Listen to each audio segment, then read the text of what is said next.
In this video, you'll learn the basics about 3 games in XCOM 2, combat, building, and the map. Let's get started with combat. Make sure you understand the difference between blue and orange movement. If you move within this blue space, you'll be able to perform an action, but the orange space represents a dash and won't let you act after you move there. If you're having trouble selecting tiles on different elevations, make sure you use the mouse wheel to move your point of view vertically up or down. Some things like opening a door, picking up unconscious people, or other free actions can only be performed within the blue zone. One exception to this is reaching an extraction point. Even if you dash there, you'll still get the option to evacuate, and this can be a real godsend. You'll start most maps in Concealment. If you move on any of these tiles or perform a loud action like smashing through windows or doors, you'll be revealed to the enemy. You need to move quietly and hide behind cover to maintain concealment. Now, enemies normally patrol around, and if you keep an eye on them, you can actually avoid some key or difficult fights. But let's say you can't sneak by the enemy and have to fight. Here's how to maximize your chances. Where possible, get to the high ground and look for best cover. When moving, this red crosshair means the enemies can hit you if you move there. Red cover means the same thing, so find blue cover to increase your defense stat and decrease the enemy's accuracy and crit chance. Same applies to the enemy, so try to flank them if possible. Oh, and watch out for exploding cover like vehicles. In general, I avoided this cover to prevent frustrating losses and damage to my squad. Save often. I cannot recommend this enough. It was by constantly saving and reloading that I was able to survive the early game. Alright, you found a patrol and want to take them out fast. Remember that once the enemy spots you, they'll make a move for cover and let you finish your turn. Unfortunately, this makes them spread out and harder to kill. So try to find enemies in concealment by waiting in Overwatch if possible. Should the enemy use their action points to walk into your ambush,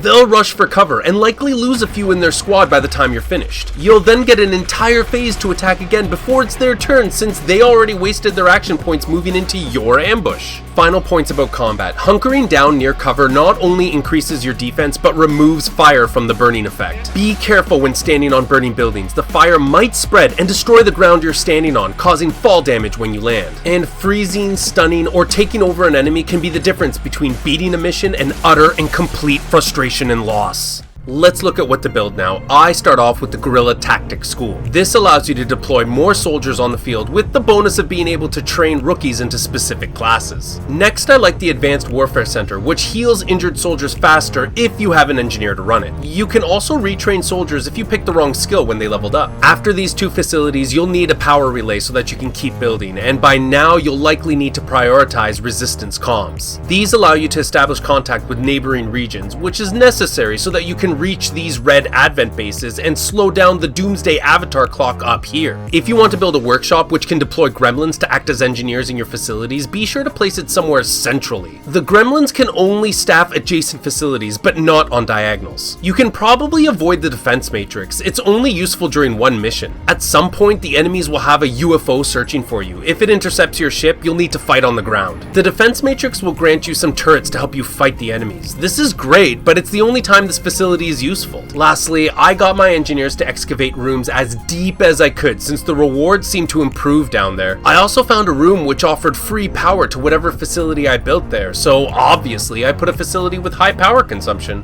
Final basic tips are about the map and how not to lose the game. Your main goal is to stop the Avatar project. If this doomsday clock maxes out, you'll have a few in-game days to do something. Find an enemy facility fast and stop them from completing their goals. Periodically, you'll get mission targets of interest, which reveal 2 negative effects and can hide a 3rd. You can use intel to reveal this hidden effect, but my advice is to save your intel. Instead, wait until the 3 mission targets actually show up on the map. This means 2 of the 3 negative outcomes will always happen. You can only stop 1. Depending on the doomsday clock, always select to slow down the Avatar project. Either way, always read what each target entails and choose wisely. Some rewards are better than others. Note that if you establish contact with enough areas in a region, you'll get this regional buff, and some of these are super worth it. Oh, and notice this income up here? It increases every time you contact new regions and build relays. You get this income by way of these green supply drops each month. My advice is to focus on supplies and rewards after a battle. This will give your soldiers time to heal while you're capturing them. Finally, visit the black market each month since the stock changes monthly. You can use your saved intel to purchase some key things here. I always looked for engineers early on, as well as perception personal combat sims and aiming weapon mods, since these increase my squad's accuracy, and this was all important during combat for me. Want to learn more about the different classes, weapons, armor, and utility items? Click here, and thanks for joining my growing channel.